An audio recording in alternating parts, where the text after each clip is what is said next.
喺父母眼中咩叫做真正嘅不孝？八姑今日想同你傾下。第一，成日攬住部手機，返到屋企啦，匿埋喺個梳化度同阿爸阿媽傾啊，都唔想傾嘅，呢個就係不孝。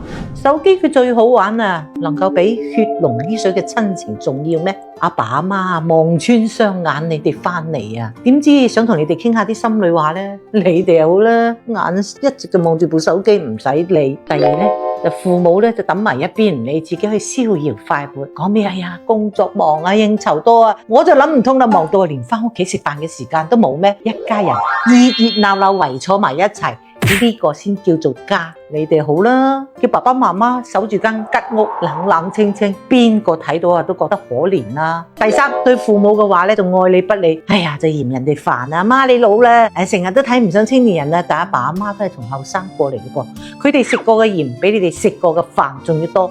同你哋提下意見啊，都係為你哋好㗎咋。你哋咧就一句知道啦，唔使理啦。唉，就將佢哋打發咗。你知唔知道呢啲幾傷父母心啊？第四，最衰嘅一樣嘢，為咗啲錢財咧，就同啲父母兄弟咧就嘈到面紅耳赤，根本就唔理父母嘅心情。你哋係一家人嚟㗎，點能夠用錢去衡量咧？哎呀，搞到為咗錢反目成仇。阿爸阿媽養你啊，即係養嚿叉燒好過養你啊！睇到而家，你知唔知道自己點解俾人鬧啊？仲快啲改正，同阿爸阿媽快啲道歉。覺得八姑呢條視頻對你有幫助嘅話，記得點讚、收藏、轉發到家族群裏邊，等更多嘅人能夠意識到自己嘅錯誤，即刻改正。